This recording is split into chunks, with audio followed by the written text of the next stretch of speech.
പിന്നെ രാമക്ഷേത്രം സംബന്ധിച്ചുള്ള അതിൻ്റെ ഉദ്ഘാടനവുമായിട്ട് ബന്ധപ്പെട്ട കാര്യം ഇപ്പോഴും ചർച്ച ചെയ്തുകൊണ്ടിരിക്കുകയാണ്.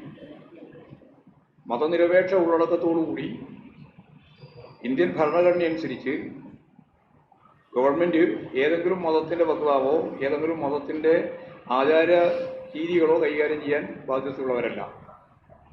വിശ്വാസികൾ അവരുടെ വിശ്വാസ പ്രമാണം അനുസരിച്ച് ജീവിക്കാൻ അവർക്ക് അവകാശമുണ്ട്, എല്ലാ അവകാശവും, ജനാധിപത്യ അവകാശം.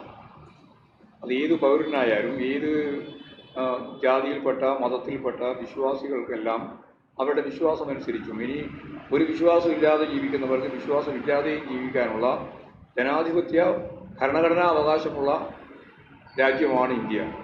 ആ രാജ്യത്ത് ഭരണകൂടം തന്നെ വർഗീയമായ നിലപാട് സ്വീകരിച്ചുകൊണ്ട് 2025 പൂർത്തിയാവാൻ പോകുന്ന ഒരു ക്ഷേത്രത്തിൻ്റെ ഉദ്ഘാടനം വരാൻ പോകുന്ന 2024 തിരഞ്ഞെടുപ്പിനെ ലാക്കാക്കി രാഷ്ട്രീയ ആയുധമാക്കാൻ വേണ്ടി നടത്തിക്കൊണ്ടിരിക്കുന്ന ശ്രമമാണ് ഇപ്പോൾ ബാബറി മസ്ജിദ് തകർത്ത സ്ഥലത്ത് തന്നെ രാമക്ഷേത്രം നിർമ്മിക്കുന്നതിൻ്റെ ഭാഗമായിട്ട് ഉള്ളത്.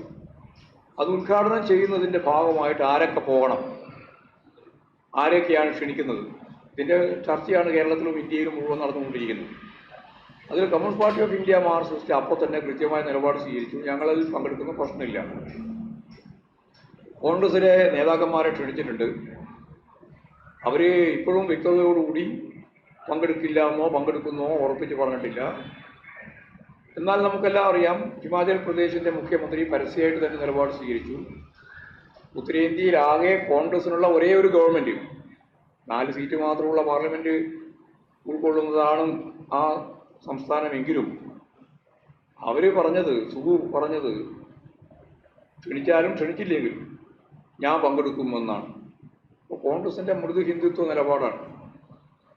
കോൺഗ്രസ് മതനിരപേക്ഷ നിലപാട് സ്വീകരിക്കാതെ പൂർണ്ണ ഹിന്ദുത്വ നിലപാട് സ്വീകരിക്കുന്ന വർഗീയ വിഭാഗത്തോട് മത്സരിച്ച് നിൽക്കാൻ ഇന്ത്യയിൽ സാധിക്കുന്നതല്ല എന്ന അനുഭവത്തിൻ്റെ വെളിച്ചത്തിൽ തന്നെ മനസ്സിലായതാണ്. ഗുജറാത്തിൻ്റെ ഭാഗമായിട്ട് മനസ്സിലായി, ഇപ്പോൾ ഏറ്റവും അവസാനം നടന്ന 3 സംസ്ഥാന തെരഞ്ഞെടുപ്പിൻ്റെ ഭാഗമായിട്ട് മനസ്സിലായി. എന്നിട്ടും കോൺഗ്രസ് ആ നിലപാടിൽ നിന്ന് മാറാൻ തയ്യാറില്ല.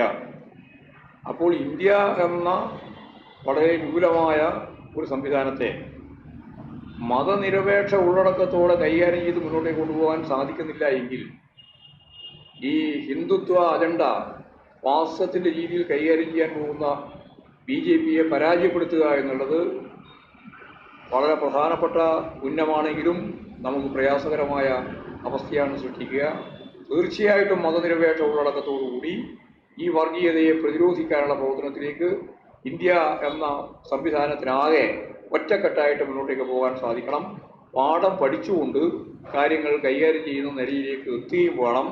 രാമക്ഷേത്രത്തെ, അതിൻ്റെ ഉദ്ഘാടനത്തെ ഒരു രാഷ്ട്രീയ അജണ്ടയായിട്ട് കൈകാര്യം ചെയ്യുന്ന കോൺഗ്രസിൻ്റെ BJPയുടെ സമീപനത്തെ കോൺഗ്രസ് തിരിച്ചറിയണം. ഇതാണ് അത് സംബന്ധിച്ച് പറയാനുള്ള വളരെ പ്രധാനപ്പെട്ട ഒരു കാര്യം.